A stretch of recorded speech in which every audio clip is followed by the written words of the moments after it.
और स्वागत है आप सभी का। एक बार फिर बात करेंगे, मध्य प्रदेश आएगी भारत निर्वाचन आयोग की टीम। अगस्त के अंतिम सप्ताह में एमपी आएगी ये टीम। चुनावी तैयारी को लेकर जायजा लेगी। मुख्य निर्वाचन अधिकारी अनुपम राजन ने न्यूज़ 24 मध्य प्रदेश छत्तीसगढ़ से खास बातचीत की है। मुख्य निर्वाचन पदाधिकारी अनुपम राजन का बयान सामने आया, कहा कि चुनावी तैयारियां पूरी हो गई है। मध्य प्रदेश के 50% पोलिंग बूथ पर वेबकास्टिंग की सुविधा है। सभी बूथों को ऑनलाइन करने की तैयारी है। ये बड़ी बात कही अनुपम राजन ने। मुख्य निर्वाचन पदाधिकारी न्यूज़ 24 मध्य प्रदेश छत्तीसगढ़ से खास बातचीत की है। क्या कुछ कहा, जरा सुनिए।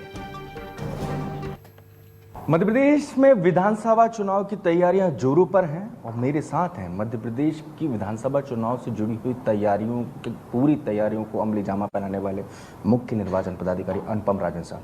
सर, क्या तैयारियां? नहीं, देखिए, सारी तैयारी चल रही है। चाहे जब मशीन की उपलब्धता हो या ट्रेनिंग की बात हो। अभी आज हम लोग कलेक्टर्स की ट्रेनिंग हो रही है और साथ साथ एक अलग कक्ष में एसडीएम्स और तहसीलदार की ट्रेनिंग हो रही है। तो ये काम लगातार चल रहा है।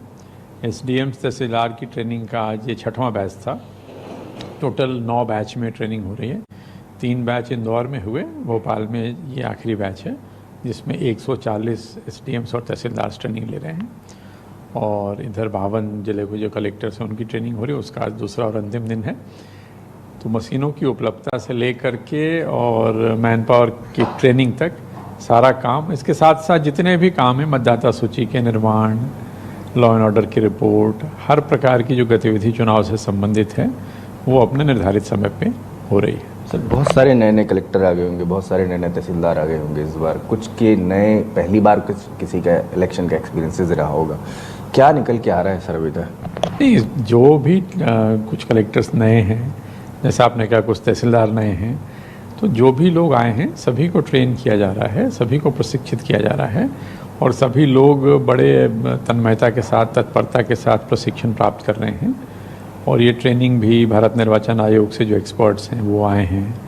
नेशनल लेवल जो मास्टर ट्रेनर्स हैं, कोई झारखंड से आया है, कोई गोवा से है, कोई कर्नाटक से है। तो ये सभी लोग इनको प्रशिक्षण दे रहे हैं। रियल लाइफ जो केस स्टडीज़ हैं, जो पिछले चुनावों के अनुभव रहे हैं, उसके आधार पर ट्रेनिंग हो रही है और बहुत ही अच्छे तरीके से इंटरैक्टिव मोड में लोग ट्रेनिंग प्राप्त कर रहे हैं। सर, एक सबसे इम्पोर्टेंट बात जैसे आपने कही थी कि जो नक्सल इलाके हैं खासतौर पर, वहाँ इलेक्शन कराना इलेक्शन कमीशन के लिए चुनौती होती है।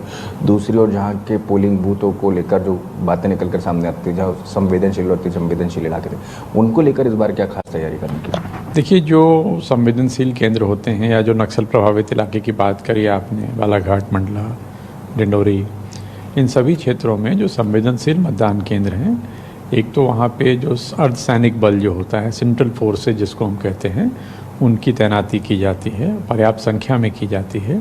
हर मतदान केंद्र पे हाफ सेक्शन सेंट्रल फोर्स होती हैं। उसके अलावा राज्य का पुलिस बल होता है। इसके अतिरिक्त और भी बहुत सारी चीज़ें हम लोग करते हैं, जैसे वेबकास्टिंग के माध्यम से उसकी जो गतिविधियाँ हैं वो मॉनिटर की जाती हैं। मतदान केंद्र के अंदर क्या हो रहा है उसकी हम लाइव स्ट्रीमिंग करते हैं, उसको देखा जा सकता है। माइक्रो ऑब्जर्वर्स की नियुक्ति होती है।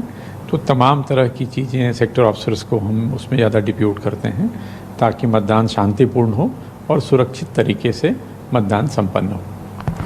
सर, आपकी तो तैयारी पूरी हो गई है, अब वक्त आ गया है सेंट्रल इलेक्शन कमीशन के मध्य प्रदेश दौरे का। तो क्या प्लानिंग है सर, कब तक आने का है, क्या है? नहीं, भारत निर्वाचन आयोग हर उस राज्य का भ्रमण करता है जहाँ चुनाव होना होता है। अभी कोई कार्यक्रम प्राप्त नहीं हुआ है।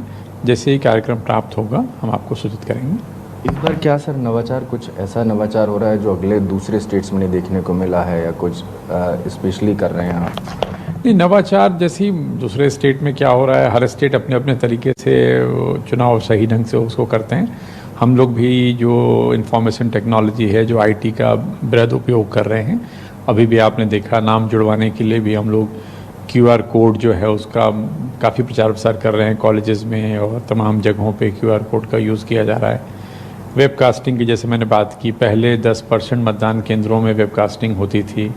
इस चुनाव में हम लोग कम से कम आधे मतदान, मतलब 50% मतदान केंद्रों में वेबकास्टिंग करेंगे।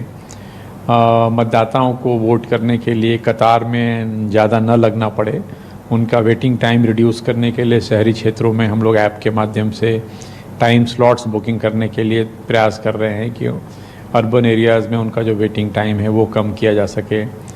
जो ऐसे मतदान केंद्र जो वहाँ जो महिलाओं के द्वारा संचालित होते हैं, जिसको हम पिंक पोलिंग बूथ कहते हैं, या ऐसे मतदान केंद्र जो हमारे दिव्यांग साथियों के द्वारा संचालित होते हैं, इनकी संख्या बढ़ा रहे हैं। तो तमाम तरह के प्रयास हैं ताकि मतदाता को सरलता से, सुगमता से अपना मतदान करने में आसानी हो।